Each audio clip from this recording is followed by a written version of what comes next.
Are you at your point where you think you've hit your bottom, or maybe that there's just no way you're ever going to feel like things can change? I was like that. I really was. And I want you to know, my name is Bromo, by the way. I want you to know that there is a way out. Please join us for my podcasts. Hey guys, time to get in on the action for the biggest moments in basketball with Prize Picks, America's #1 fantasy sports app. Just select 2 or more players, pick more or less on their projections, place your entry, and win up to 100 times your money. Right now, Prize Picks will match your first deposit of up to $100. Just download the Prize Picks app and use the code GET100. That's code GET100 on Prize Picks for a first deposit match of up to $100. Prize Picks. Pick more. Pick less. It's that easy. All right, today, the 2nd of March, there is a way out. My name is Bromo. Weather here in Bismarck. The sun shines out, a little slushy out because when it rains, it mixes with the snow and causes havoc on the streets. Today is a very, very awesome podcast for me. They all are, with all my guests that I've had on. I'm so grateful for everyone. I am an alcoholic. My sobriety date is 2/17/09. I am not an expert by any means. I basically have, of course, years of experience, but I don't have any, any paperwork. Well, I've been pretty lucky, I have to say, after 23 podcasts, the computer finally shut off mid-flight on my 24th podcast from alcoholism or addiction. I apologize about that. Let's return to my segment with Brothers Branded, an awesome guy here in Bismarck. My goal is to have again, I apologize for the eruptness and we're picking up the interview today, like I said, right here. There is a way out. And then on the phone with somebody, either from San Diego or from here in Bismarck. But today is a icon, so to speak, here in Bismarck. He's awesome. We're actually doing this on Facebook Live. He runs a Facebook Live called Sober Talk with Brother Brandon, the Ragin' Cajun. Brother Brandon is in the studio with me right now. Brother Brandon, how are you? I'm doing well. Thank you, Bromo, for having me on this beautiful Saturday. You want to introduce your son, Austin, over there? Good kid. August. Oh, I'm sorry, August. Yep. Sorry, August. Yep, but he was born in July. His name is August. Love it. And my birthday's in August. Love it. Now, how you doing, August? Good. How long you been sober, brother? 7 years. 7 Look years at that. of sobriety. Yeah, so I got a hold of Brother Brandon about a week ago, and I want to give a little history about him. He and I became Facebook friends, I would want to say, about 8 or 9 months ago. I ran across him on Facebook, seeing all the good things that he does, and there's a lot of them. And I knew that I had to get him on Facebook as a friend because we both have something in common. We want people to hear about the wonderful world of sobriety. And here's what I love about you so much, Austin. August. August, this is what and by the way, just to clear something out real quick, my real name is Dave Brandon. Okay. You go on as Brother Brandon. Now, you should have Brandon. Brandon is always last. Yeah. People tell me, oh, Brandon is a first name. Yeah. Right. And why is your last name Brandon? But that's just how I always get that from the Have bank you ever looked up the meaning of the name Brandon? I have not. Tell me about it real quick. So I've looked it up, and I've read a couple different things, but I remember one. Yeah. It says a true hurricane. You know what I mean? A hurricane, a person that is a warrior that brings a hurricane to a situation. Love it. And I remember a lot of birthdays growing up down south, singing Happy Birthday in the dark during the hurricane. You are from New Orleans? Yep, from the West Bank of New Orleans. First of all, can we turn that camera so we can see you? Yes, I see myself way too much, and I'm about one of the ugliest guys you'll ever see. I want your people on Facebook Live to see you right now. Okay. The star.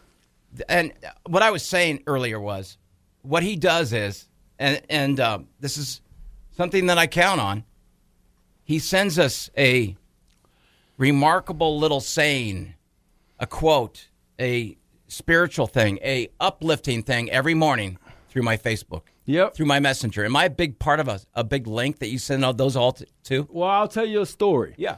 So when I first got into sobriety, my mentor told me that every day when I wake up, I should start doing something for somebody else. Yeah. To start my day off not being selfish. Yes. Because they say selfishness and self-centeredness is the root of our disease. By far. And so That's what I started doing in 2018. Love it. When I first got sober.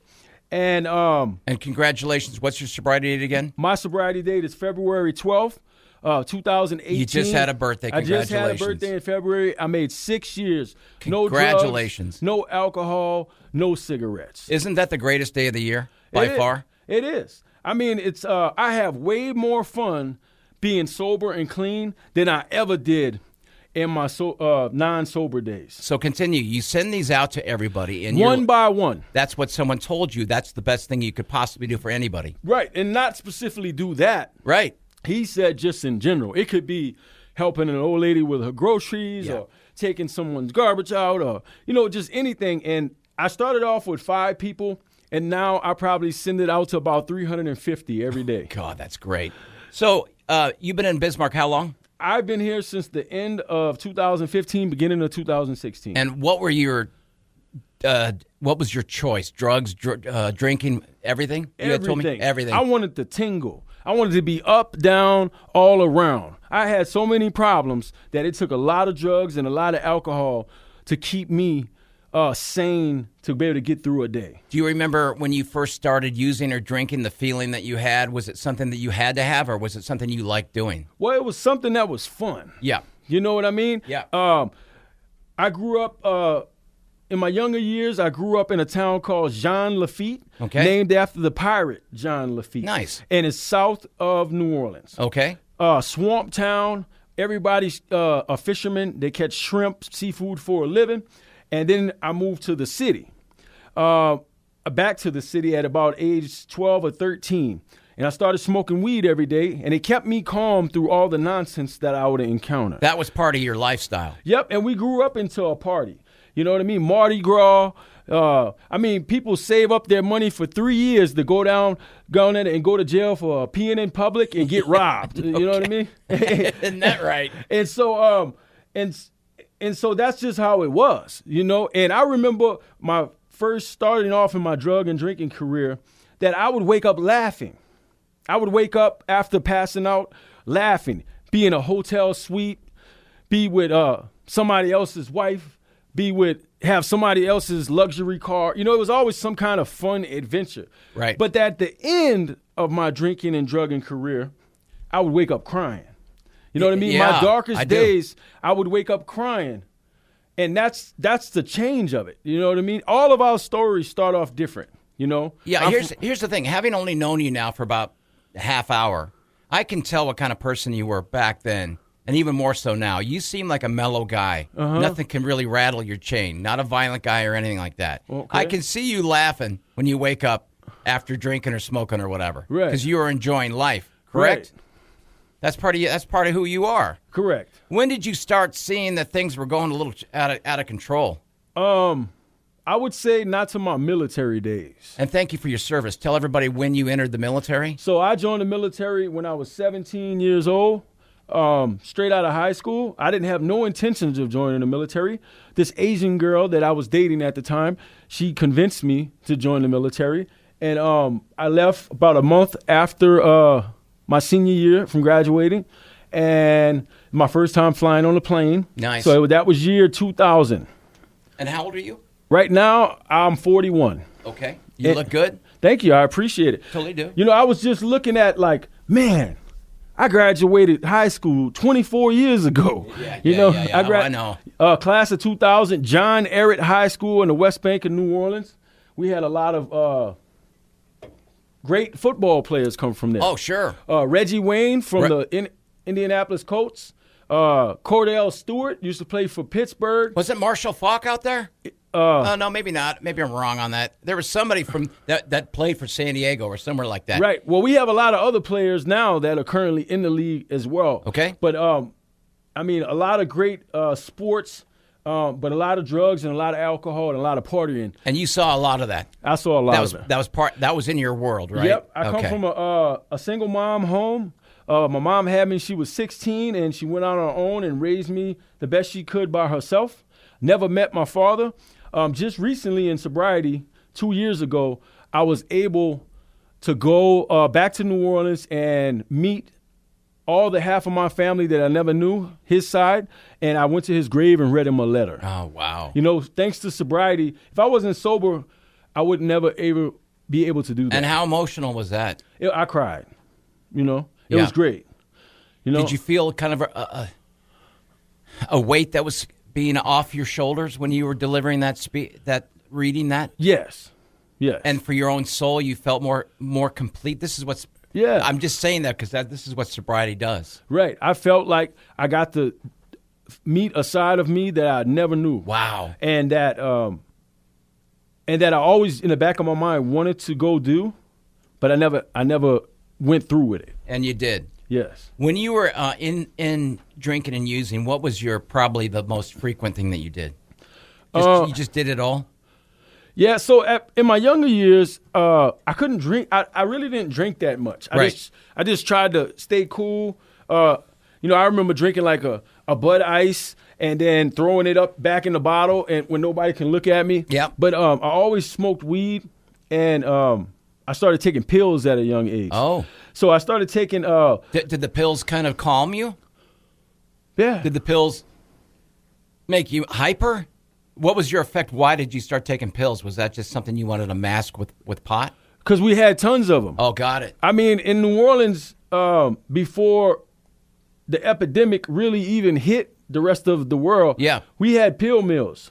You know, you get an MRI and go to these pill mills, you pay $100 and they give you 100 Loracets, 100 Vicodins, 100 Xanax, and 100 Somas.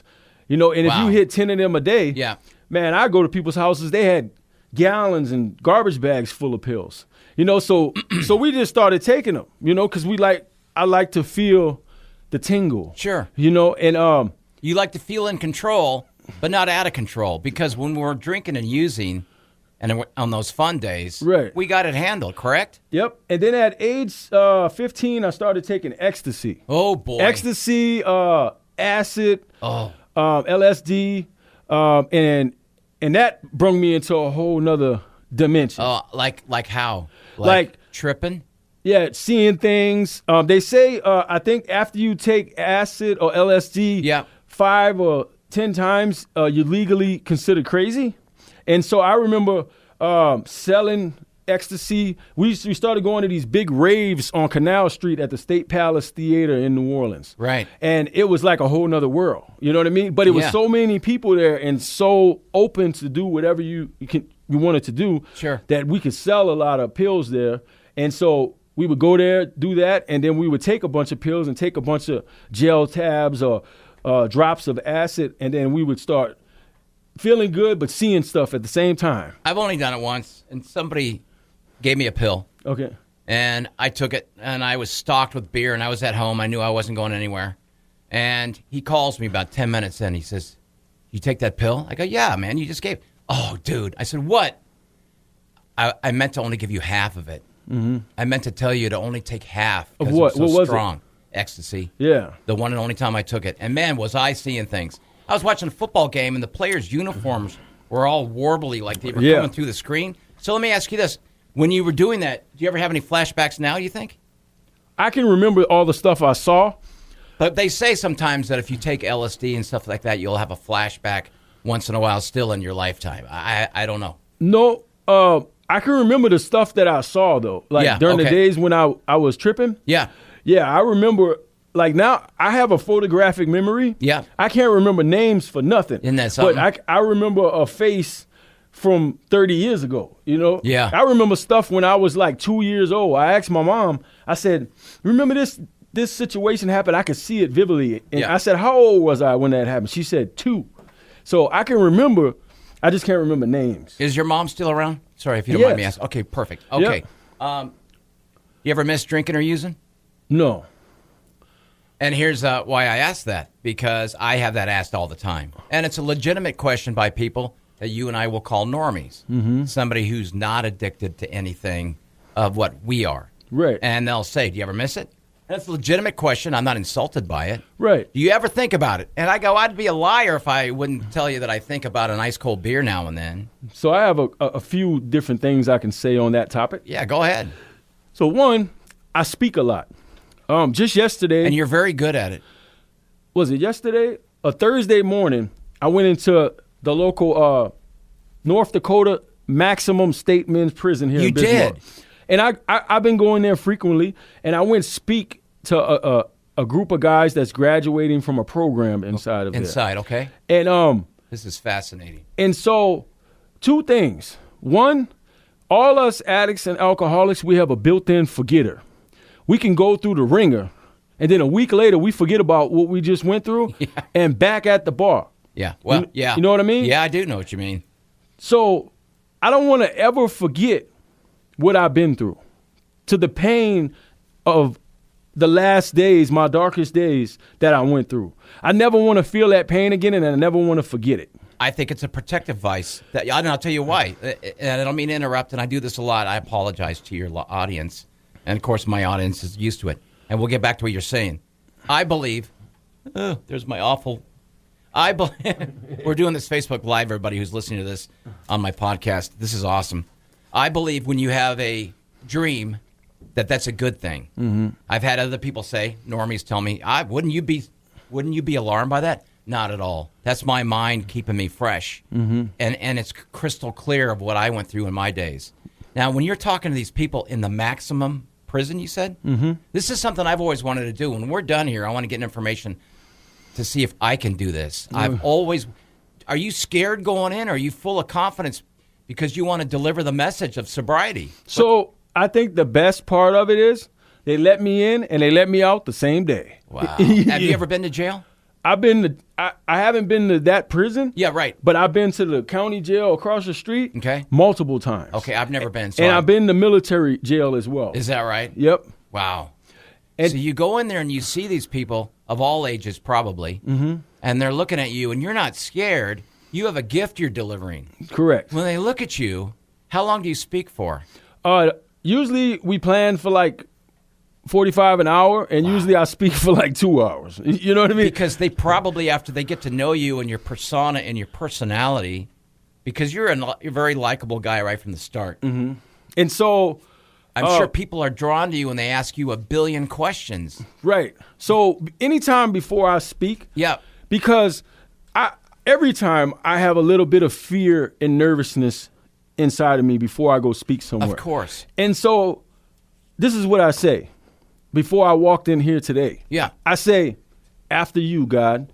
You know what I mean? Right. I love it. I'm not leading the show here. All I am is a vessel, and I keep myself open to keep that spirit flowing through me. Well, this is what I like about you and your podcast and your messages and your Facebook pages.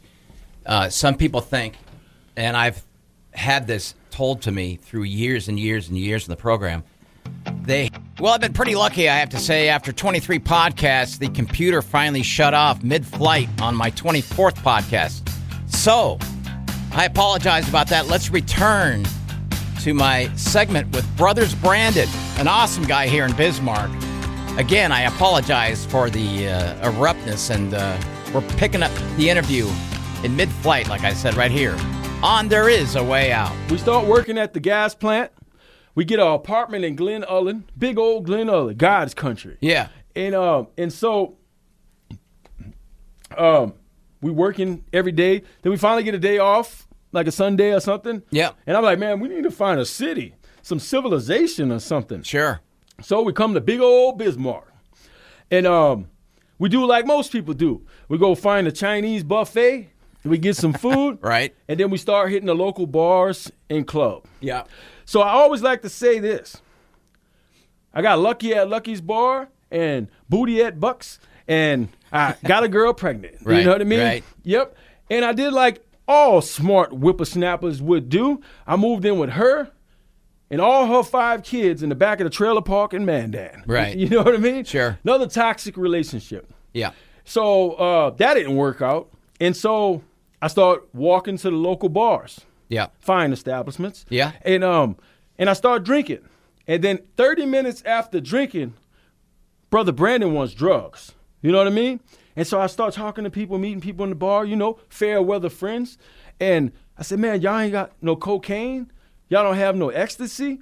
They're like, nope, but we got this meth though. That's what I've heard. And so I pretty started crushing meth and snorting it. Yeah. it's probably the most burning substance you can ever snort. You know what I mean? Yeah. I mean, whatever nostril you snorted in, it feels like it melts that half side your brain. Right. You know? Right. And so they should have a Surgeon General warning on the back of each meth baggie in the whole world, like cigarettes and chewed tobacco does. Yeah. You will become homeless. God. You know what I mean? Yeah. And that happens real fast. So I started going to jail. You know, she started calling the cops on me. I'm hiding in her attic. You know what I mean? Yeah. And Arrested for possession, right? no, arrested for restraining orders. Oh, She started okay, putting got it. restraining orders Okay, on me. Then yep. it was burglary. Yeah. Then it was possession. Yeah. And then it was paraphernalia. And, you know, it just kept going. Sure. Theft. You know, I'm banned from M&H gas station and Captain Jack's alcohol store for life. Yeah. You Yeah, know what I right, mean? right. Yeah. And so it was miserable. You know what I mean? In and out of jail. I miss my son being born. Right. Wow. I miss my son's first birthday. Right. And I ain't never missed a birthday since. Right, August? And I'm here every day by the grace of God, every day raising my son and being the father in his life that he almost didn't have, you know? Right. So did you keep going down this spiral, or did you say right then and there, hey, man, I can't live like this anymore? So I spent so I was in and out of jail like a month here, a week here, a couple days here, and then I got locked up for 4 months, and I had a big bond, and I couldn't get out. I kept asking for a bond reduction. Yeah. And then finally when I got out, I made a decision that I wasn't going back to that toxic with that toxic lady. Sure. You know what I mean? Because Yeah. it wasn't really a relationship. You know what I mean? Right. And a lot of men do that. They go to jail back to back to back Yeah. behind a toxic situation. And Yeah. some people ain't meant to be around each other. Right. You know what I mean? They just fuel the fire. Right. People are supposed to be around people that's going to make you calm and better. Right. You know, and I see a lot of men back and forth losing everything but behind a toxic relationship. Yeah. And just because you have a kid with somebody doesn't mean that you have to be with them. Right. You know, because most of the times the people that we choose to accidentally have a kid with, Yep.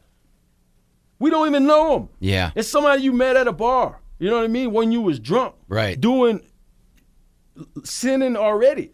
And then you try to have a relationship and you wonder why it don't work. For one, you don't know that person. Yeah. For two, when you do figure out who you are and look at that person, you realize this is not the type of person I would even be associated with. Sure. You know, and so, amen, August. Okay. No. Is he okay? Does you have to use the restroom? No. Oh, you're all right? Oh, okay. That's okay. And so, yeah. So when I got out of jail after the 4 months, Yeah. I made a promise to myself that I wasn't never going back over there. The Yeah. judge told me, he said, you go back over there one time, you out of here, buddy. Yeah. And so I wound up getting a free apartment through community action. Nice. From being a veteran from the Iraqi war. Oh, that's great. In Mandan. Awesome. And that's when I started hitting another bottom. I like to call it my frozen bottom. Right. People think hell is hot, hell is cold. Yeah. I've been there. Yeah. Walking around negative 40-degree weather, lonely, broken, no money, no nothing, and your hands are about to freeze off. No, that's I was telling someone the other day, I don't understand how anyone can do that out here. It's hard to meet friends in a blizzard. Oh my God. You know no what I kidding. mean? Yes. And so I got evicted from a free apartment. That's the type of life I was living. Well, that's part of what we do, you know? Right. Then you ever had a part of your life where everything just keeps going wrong? Yep. That's because you're disconnected from your higher power. Right. You know what I mean? That's right. You don't have any power, no power. You know what I mean? Yeah. You can plug in and nothing's connected on the other. Well, it's almost like it's almost like nothing positive can be in your life. You keep thinking, what's the next wrong thing that's going to happen? Right. And you live that way. And so you're wiring your brain to expect something bad to happen. Right. So why should anything good happen to me? Right. And so I remember it was 2017. It was Christmas. Yep. I hadn't talked to my family in probably like a year. I hadn't worked in a year and a half at a job. I had warrants. About to be revoked on my probation for the second time. Right. I've been evicted. I don't have no phone. I don't have nothing. Christmas Eve, I'm walking through Bismarck, North Dakota, and it's a blizzard. And you remember the winter of 2017, beginning of 2018. Right. It was freezing. Yeah. And I'm looking in people's houses, their windows are open, and it's like in an Uncle Scrooge movie. Yeah. They're having eggnog. They got their Christmas sweaters on, the Christmas tree. They're laughing, joy with family, opening presents. Yeah. You know? And I'm crying, and I'm like, man, I'm not supposed to be living like this. Right. This ain't how I know this isn't the purpose of my life, to be a loser. Right. And so I go in the laundromat on the boulevard on 12th Street. And it used to be open 24 hours. And I go in there, it's like 2 a.m., and I'm getting warm. Yeah. Even the local drug addicts didn't want to be my friend no more. Yeah. You know what I mean? Yeah. And so this girl walks in. I consider her an angel. I don't know who she was. I never seen her before and never seen her again. And she said, hey, I thought I would come in here and tell you that the United Way is giving free hotel rooms at the Motel 6 here in Bismarck. Oh, wow. Because it's so cold outside. Yeah, and that's She said, if you go to this place in the morning, you'll be able to get you a free room and you can be warm. So that's what I did. I went and got me I went to the place, they fed me. Yep. And then they even taxied me to the Motel 6. And that's something. And I got a room.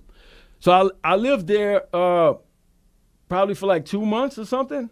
And the whole hotel was just full of the local drug addicts and homeless people. Right. And so it was the most loneliest, darkest time of my life. I wake up crying. No money, no phone, nobody come and check on me. I'm eating these old dry pretzels from the food pantry. Right. And I wake up crying. I'm looking at my life. You know, I'm 35 years old, and this is what my life has came to. Right. Of me being broken, homeless, and warrants. When I came into sobriety, I hadn't seen my daughter in 5 years. Last time I seen her, she was 9. Wow. Now she was 16. Wow. It's a big difference. Yeah. I mean, no communication, not seeing her. I owed $25,000 in back child support. I hadn't did my taxes in over 10 years. Yeah. I thought my life, I had so many problems that I didn't even know where to start. You know, so I just got drunk and high. Yeah. Just to get through the day. Also, I had a duffel bag full of mail at his mom's house that I hadn't even opened. Wow. Court cases. Yeah. Credit collectors. You know what I mean? There's so many different stuff that I just gave up on life. Yeah, why do you want to open them? Because you know it's going to be bad. Right. And so when they used to bring us to the soup kitchen every day from the hotel, I met a kind volunteer, and she showed me how to sign up for Medicaid. Wow. And so I called New Freedom Center and Heartview. That was the only two places that was heard of back then. Back then. In 2018. Right. So eventually, New Freedom Center called back because everybody had a wait list. Yeah. They called back to the hotel and left a message for me. They said, if you could be here Monday, we can do an eval and see if we'll take you. And I was so full of hurt and pain and broken. I said, y'all gonna take me. And so were you scared thinking about going in? Were you scared about thinking about changing your life around? No. At this point, I had no more fight in me. Okay. You know? Yeah, you had reached your bottom. Yep, a frozen bottom. You were on that frozen bottom for quite a while. So there's a bottom. Yeah. Everybody's bottom's different. But I hit a frozen bottom. Absolutely. That's what I like to say. North Dakota absolutely saved my life. And so that was a Thursday. Yeah. So that's the last time I got high and the last time I got drunk. And I stood up all the way to Monday morning, and I was miserable. I didn't have no friends. Yeah. I didn't have no cigarette. I didn't have nothing. And that Monday morning, February 12th, 2018, I packed my black garbage bag and I walked from the Motel 6 on State Street across to New Freedom Center in a blizzard. And when I walked in, it was the first time in my life that I ever asked for help. That man said, "So why should we take you here?" And what'd you say to him? he said, "So why should we take you here Yeah, why you? at New Freedom Center?" And that's the first time I ever admitted I need help. And I was crying. I was flailed out. My hands was knocking stuff up. I was like, "I need help." Yeah. I looked like E. Honda off the original Street Fighter. Yeah. You know what I mean? Yeah, I'm sure the guy that was looking at you was looking into your soul. Right. And he said, "Yep, we're going to take you. You a mess." You know? And so they took me. And people, if you look in history, when people surrender, countries, military, they surrender with a white flag. Yeah. I surrendered with a black garbage bag. You know what I mean? Yeah. And so I got to take all my clothes out my black garbage bag, and I folded it, and I put it in a drawer, and I had a nice, comfy bunk bed, and I went to sleep, and I slept for a whole day. And Now, how many people were in this place? well, it's still open today. You know what I No, mean? but how many people at that time when you went in? I mean, does It this? probably was about 20 or 30. Okay. And they were kind of like you. They were, Well, you have all kind of different people. okay, got it. You have people that's just trying to get out of trouble. Sure. They've been to treatment 12 times. Yep. You got rich kids that's trying to get please their parents. Yep. And then you got people that are just broken. See, I've seen those different kinds of people. When I went to my first place, they were taking people from the courts, from Right. jail. They gave them a chance. You want to go to Freedom Ranch or do you want to stay in jail? That's where they went. We saw them come right out of the vans in their orange suits and get dressed up. Right. I didn't get court ordered. God brought me there. Yeah. I could have stayed at the Motel 6, Sure. you know. But you probably pretty much knew that if you had stayed at Motel 6, Well, I just couldn't took the hurt and the pain no more. I was broken. Yeah, things weren't going to change. You know what I mean? So When what was it like being there the first couple of days? Were you seeing yourself coming to a brand new change? Was it starting to slowly come to you that, hey, now's the time. I'm done. I'm surrendering? And what a magical feeling that had to be. I mean, it takes a while. Right. So to be honest with you, Bromo, I didn't know what I was feeling. Right. All I know is they had food. Yep. Yeah. You had a place to sleep. And I felt safe there. There you go. And so I started eating and cooking. Yeah. You can cook in the kitchen. They buy all the groceries. I'm in there cooking peppers with an apron on, feeling like a little bit of my old self again. Did you miss the drugs and the using, the drinking?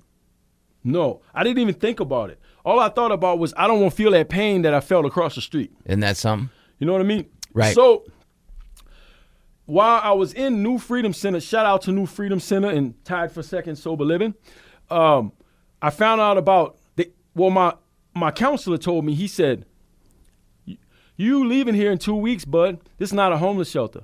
You need to figure out a plan." Oh, you know what? I know exactly that moment. And I felt fear again. Yeah, of course. And so Probably because you knew that if you weren't just I'll come to that point, and you got out of that place without a direction, you were in trouble again. I was going right back to the Motel 6. Absolutely. And so if I would have did that, I honestly can say right now, I wouldn't be sitting here today. Yeah, I'd be dead.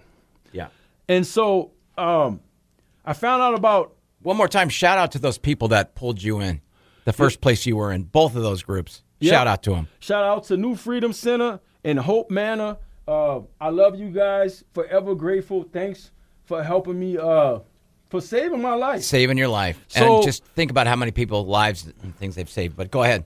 So I started researching. Yeah. And I found out about Adult Teen Challenge in Mandan, North Dakota. Yeah. It's an 18-month program. It's Christian-based. You can't leave. I mean, you there for 18 months. And I found out about Hope Manor sober living houses. There has a men's house and a woman's house. It just made 10-year anniversary. They've been open. And this 18-month place was called what? Adult Teen Challenge in Mandan. Fantastic. Why, are they still there? They're still there. I go speak there as well. Is it like a big church? No, it's a compound. I'm just wondering if this is the place I went and visited. But it's in Mandan, correct? Yep. It's up in the hills, kind of? It's like all the way down Main Street on the right. On the right. I may have seen this place. Yep. So Yeah. it's more like I would consider it a compound. Okay. I mean, they got a chapel in there, but it's a compound. Okay, right. I Okay. mean, they got a lot of people that live there, men and women. Yeah. And all they do is focus on faith Right. and work on their sobriety, and they do go to Evangel Church. And they tell you 18 months, huh? 18 months is the normal turnaround. The normal. Isn't that, you've heard about spin and dry places, right? They call them spin dry. I went to a 28-day hospital spin dry. Not long enough. You and I both know 28 days, when you're as bad as you and I were, 28 days goes by like that, and you have no direction unless you do it yourself or someone tells you. 28 days. But 18 months, huh? Yep. So That's incredible. one thing I do remember that my son's mom mentioned, Yeah. I remember her saying, she said, you need more than 30 days. You know, Did she really? That's the only thing I remember I learned from her. You know Right. what I mean? It's like, I did need more than 30 days. So as I had you- a lot of rascal in me there, bro. Yeah, I know. It doesn't just stop. So as you live there day by day, week by week, month by month, how were you feeling? Were you feeling pretty, were you watching some of the miracles start to happen? Right. So I'll tell you a true story. So I filled out the applications, Right? and I kept calling the phone number for the lady that ran Hope Manor. Okay. Hope Manor was started by Judith Roberts. Judith Roberts was an amazing lady that came from Australia. Okay. She's been a lawyer. She's been a law teacher, professor. Okay. And she got tired of watching people go to prison for a long time for their addiction. Right. So she started Hope Manor Sober Living. Wow. And it has saved many lives and transformed many lives. Now she's a judge Isn't that something? for one of the tribes, some of the tribes in North Dakota. Sure. And so this lady named Megan Mann, shout out to Megan, sending prayers and love to you and Dave that he has a fast recovery. And she was out the country. She was in Ireland, and I kept calling. She's like, I'm out the country, and I kept calling her every day. So when she got back, she came have a meeting with me at the treatment center. Right. And she explained to me what Hope Manor Sober Living was. You have to pay, most sober living houses, you have to pay a fee of like $500 a month. Yep. Some houses provide food. Yep. Some you got to get your own food, and then it's a strict program that you have to get a job. Sure. You have to be home at a certain time. They monitor wherever you go. They drug test you. You got a curfew. You got to pay a little bit of rent. Sure. You're Yep. getting back in society, kind of. You have to go to so many sobriety meetings a week. Yep. You have to get a sponsor and start working the steps. What'd you think about going to meetings when you first started going? I hated them. So my second day in treatment was one of my first meetings, and it's called Shoulder to Shoulder here in Bismarck. It's a speaker meeting Okay. on Tuesday nights at the Bismarck Community Church. Right. And I remember being there, and I still was foggy. You know, Yeah, sure. I just finally woke up from a deep sleep. Yeah. And I remember seeing all these people, nice haircuts, shiny bald heads, nice clothes, dressed to the T, and happy. Drinking coffee and being happy. outside smoking cigarettes. And happy. It's like they all knew each other. when there's like a little glow to them, and you're like, "Where's And right this crap?" then and there in my mind, I made a decision that I wasn't supposed to be bummy no more. Yeah. Because I always was fly. Yeah. I went to a homeless, meth addict, alcoholic bum. Yeah. And I made a decision that I want to be fly, sharp, and have that glow again. Yeah. That glow of God. Yeah. And so that was my first meeting. And I go to all types of meetings. For my first 3 years in sobriety, I probably went to 2 meetings a day. Yeah. I went to thousands of meetings. And so she came and meet with me, and she said, look, can you get someone to give you $500, to get you in this program? Yep. And things like that. And I said, look, if I don't have nothing. I don't have no money. I don't have no phone, no nothing. I said, if you just give me this one chance Right. and accept me, I won't let you down. And she did. She accepted me. So I went to Sober Living. I got there. It was 12 guys in a house. And it was kind of weird at first, but that's when my real recovery started. Yeah. You know what I mean? right. I lived there 6 months. After that, after getting out, I continued to go to all the same meetings, do all the same procedures and still have the same mentor. I still have the same sponsor mentor to this day. Yeah. And a sponsor is someone that's been in sobriety, has been through the steps, and they start to relate their story to your story. Yeah. And it's someone that helps you walk through the different phases of sobriety. Without a doubt. It's one of the most important things you can do for yourself. Right. And like I had said before in one of my podcasts, look, if you don't get along with one of your sponsors, that's a personal thing. You can change sponsors. Right. Adapt to someone else. They don't always have to be, excuse my French, hard ass. Right. They can be someone like your best friend. Some sponsors will be mean and say to you, look, I'm not in it to become buddies with you, but I want to keep you alive, and I want to share with you what I know from the steps. Some sponsors will be, like I said, someone that you can talk to anytime. Any sponsor should be someone that you can call anytime, day or night. Right. You know that. And how long have you been sober again, brother? Just over 15 years. 15 years. Yeah. And I've relapsed. Before I got sober, it took me 3 different times. Okay. And the last time, it almost killed me. Well, I'm glad you back with us, because some people don't make it back. No, you know what? And this is true, and you may know about this too. When I first went to my first recovery home, way out in the boondocks outside San Diego, we were in a room of 40 people, 40 guys, and I'm in the front row, and the teacher comes out and says, all right, take a look at the whole room. I'll never forget this. And I'm looking around, and we're all looking at each other. And I haven't been sober that long, and I'm hating being there. And he goes, take a look at all these 40 people. He goes, after a year, he goes, if 3 of you are still sober, that's about the odds. Right. Some of you will be in jail. Some of you will be dead. Some of you will be on the streets missing. Do you find that accurate? I do. Right now, it's not a good time to be a drug addict. No, it's not. You know what I mean? No. Because when I get drunk, I make the worst decisions. Right. You know what I mean? Yeah. And I usually, if somebody offers me something, I take it. And right now, they got fentanyl and everything. I mean, they can put it in your drink, and they can put it on weed. They can put it in anything. And at one time, you out of here. You know what I mean? I've known personally, had personal relationships with people. Yep. In 2023, 14 people I know personally died from drugs or alcohol. Yeah. From here to New Orleans. It's sad, too, because, they're going through the same thing you are. Right. And it's sad when you want to change and you're at your very frozen bottom and you look over to somebody you've been around with for the longest time and they disappear and you find out that their heart stopped or whatever. And it's sad because, like I said, the odds are against you in recovering. Right. To the people that are still recovering today, I have an argument, and I'm probably wrong, and in the book I don't know exactly what it says. But when someone says to you, hey, man, I'm recovered, I always say, well, aren't you still recovering? Because this is a disease that's never going to go away. A daily reprieve. Yeah, I can't wake up tomorrow and say, well, I guess my dad used to, my dad's no longer with us, but my dad used to say, are you still going to those meetings? Can't you take a pill or something? And then you're cured. The only cure is to stay sober every single day. Mm-hmm. And like you said, have your higher power and believe in yourself. And just day by day, what do you think the most famous quote is? You live day by day. For today, I'm pretty sure I'm going to be okay. But for tomorrow, I don't know. Right. Is that true to you? I think it is true.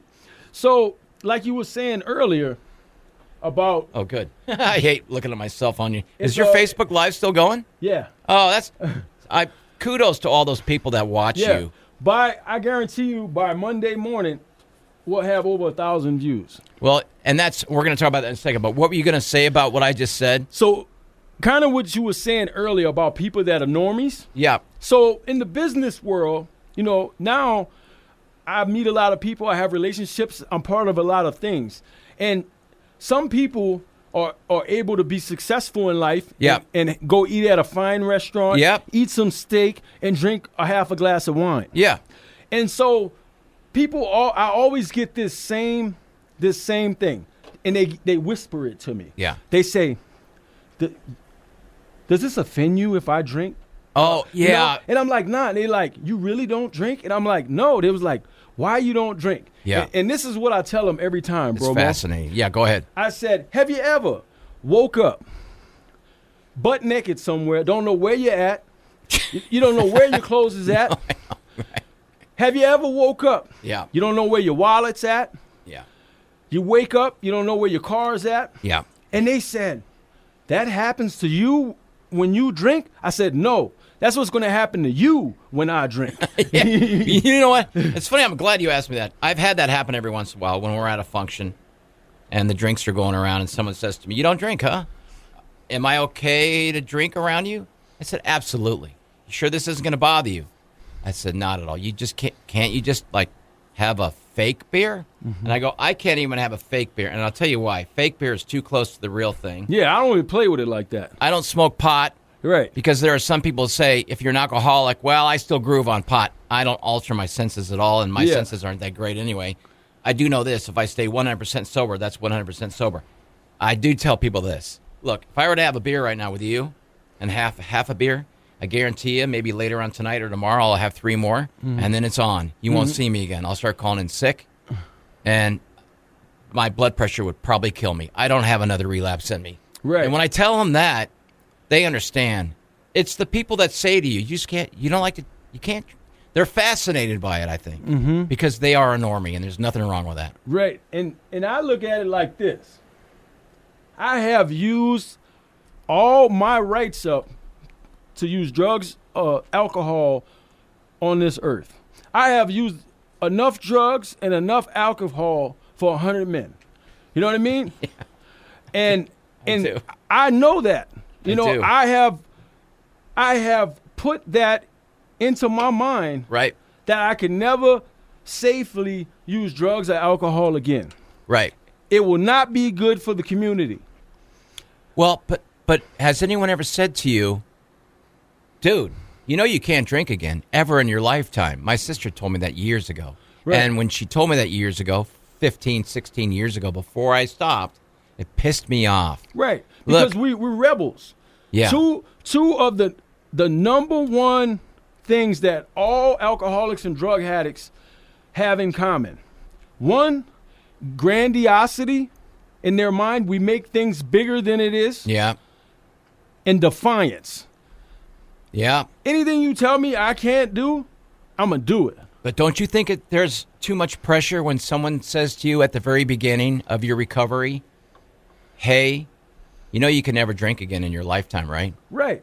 Isn't that a lot of pressure to lay on someone, even after how many years of sobriety they have? Right. So I'm going to tell you a little trick. Yeah. We call it setting the hook in sobriety. Yeah. So when I meet a new guy, a new friend, Yeah. that is newly wanting to get sober, be sober, I don't tell them nothing that they have to do. Right. Nothing. That's perfect. All I do is make suggestions, and I tell them about my story and let them figure out that they can never drink again. Yeah. And we call that setting the hook. Yeah. You know what I mean? Yeah. The Walleye special, baby. And Yeah. and so I never tell somebody what they need to do, what they have to do. You better do this, because they've been getting told that their whole life, and that didn't work. No. Let's take a second and have you tell your Facebook Live audience and my audience on my podcast. Let's tell people what it's like, what the rewards are. When I first tried to stay sober, people were like, dude, you're missing out on the rewards of sobriety. You're missing out. Your journey. You want to start a journey. Mm-hmm. And I'm like to myself, well, what are the rewards going to be? Some blonde's going to pull up in a Mustang and give me a bunch of cigars and a boatload of money? Right. What possible rewards am I going to have by not doing what I love to do, what I did with my life for years, what was part of my lifestyle, and I mean every single day?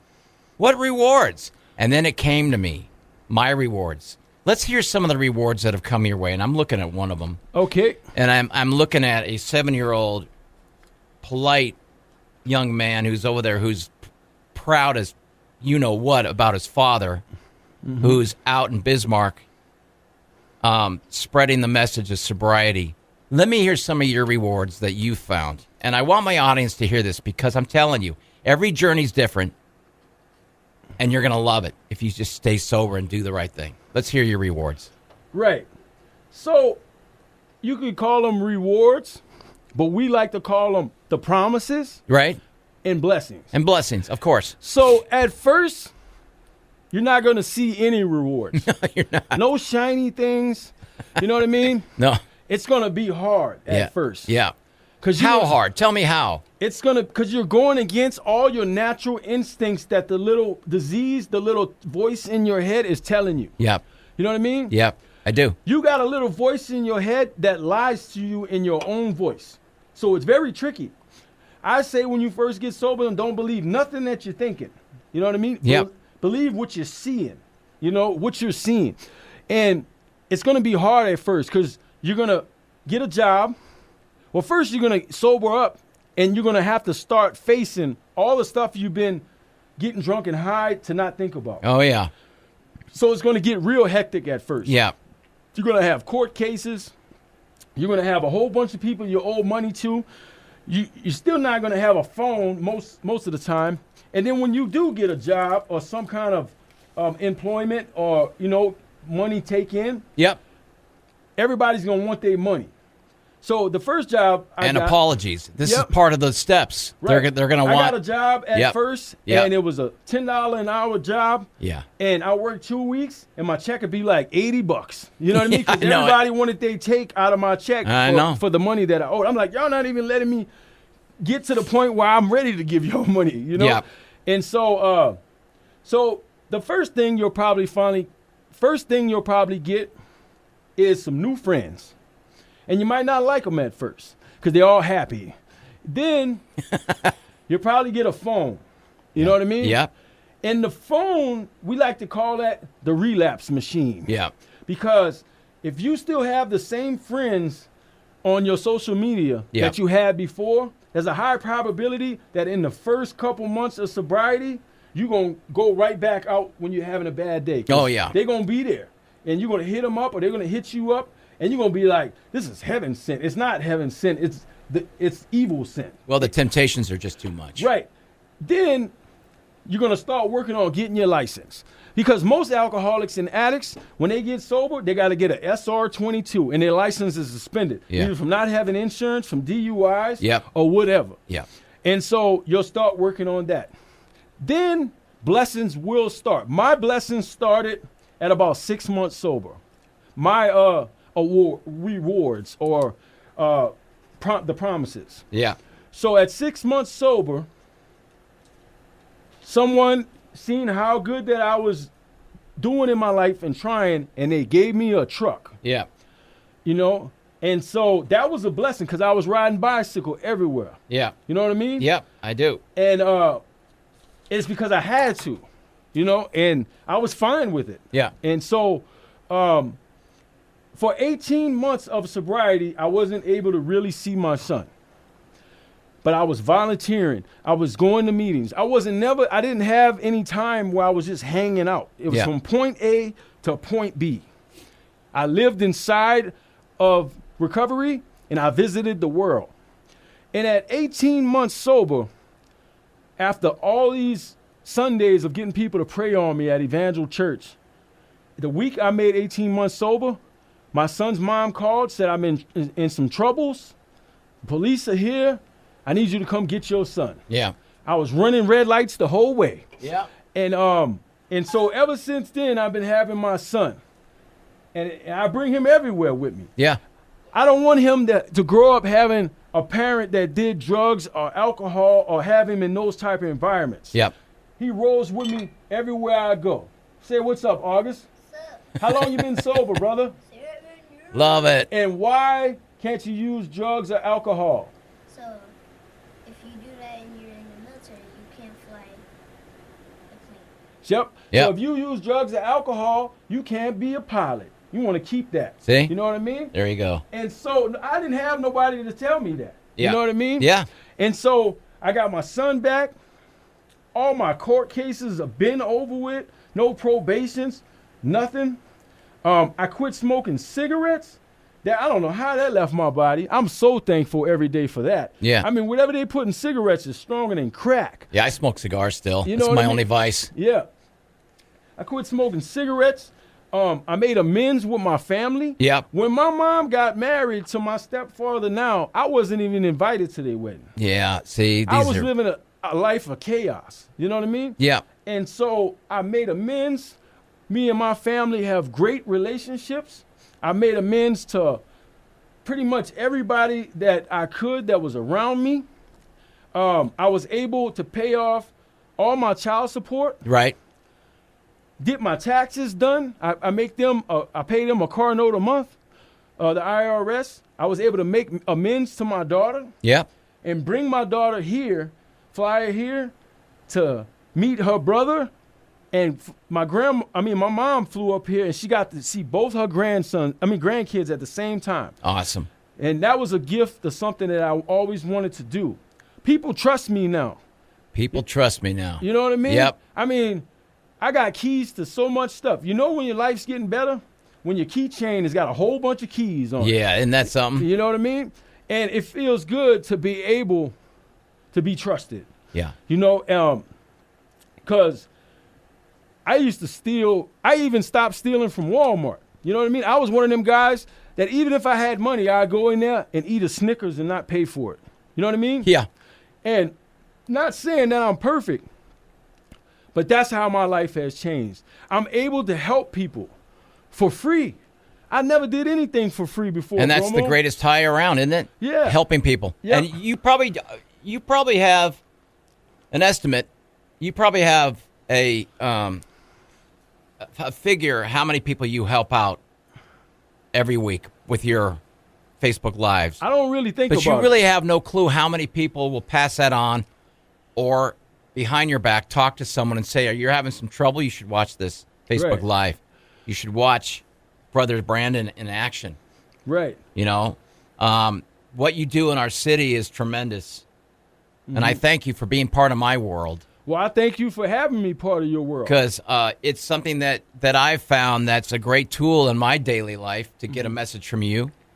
You know, when people come to me and say that I heard your podcast and I can relate to what you were saying or your guest, that's the greatest compliment that I can receive.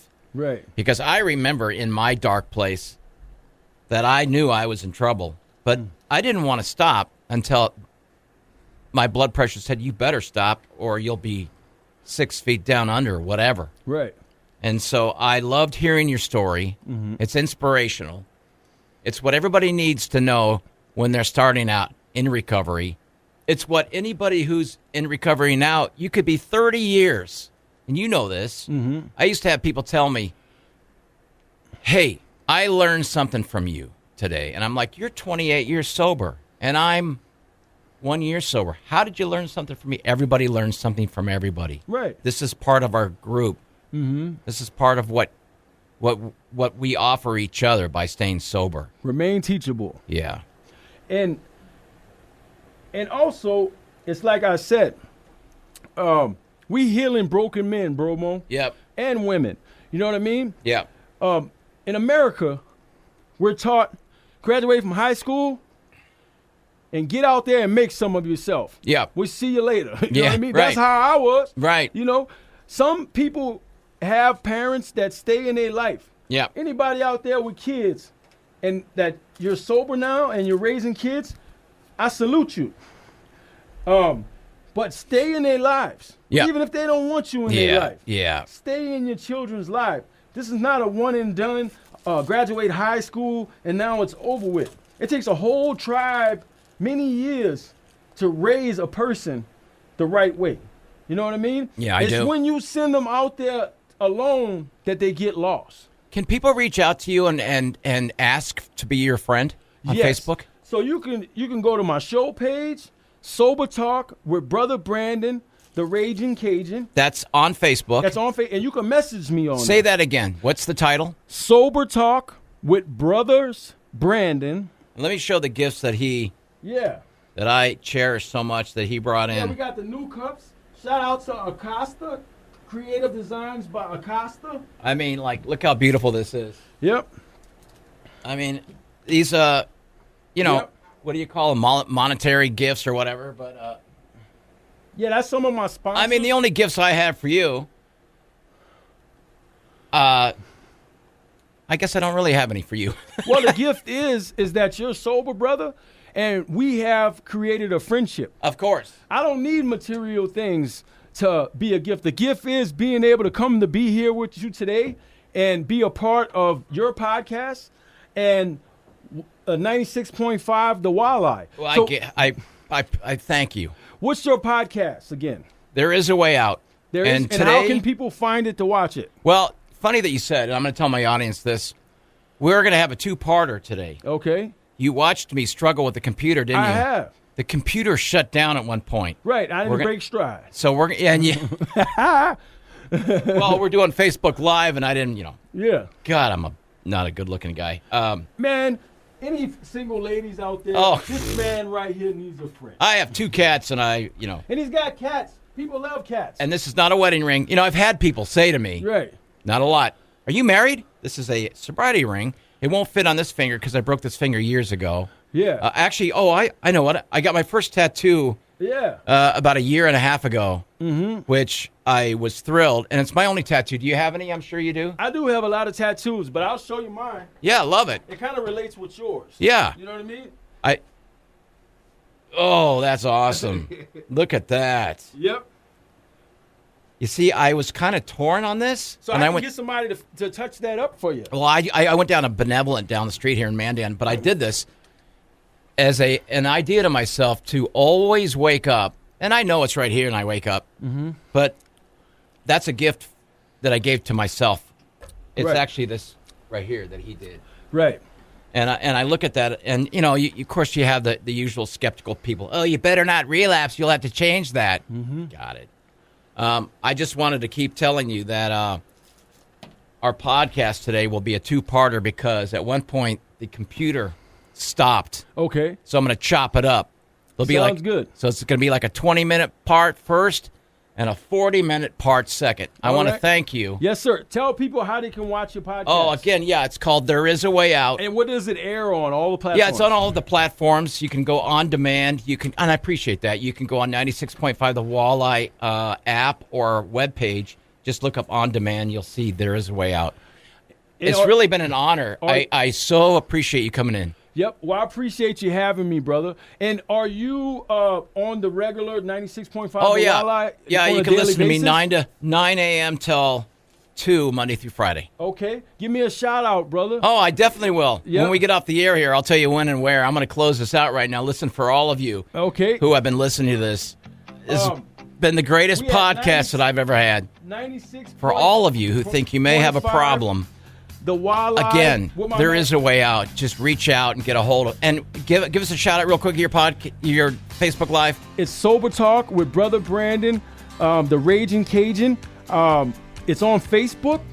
So right now we're fixing in the next couple months be elevating to the next level of all platforms. It's going to become an official podcast. But for the last 3.5 years, I've been interviewing someone pretty much every Friday. Love it. And you can go in there and watch all the old shows. We had a show last night, a new show from some guys from the MHA Nation, Sober Lodges. They're doing big things on their tribal lands and just across Bismarck and the whole state, all the way from here to Arizona. Love it. But you can watch it. You can watch the recording.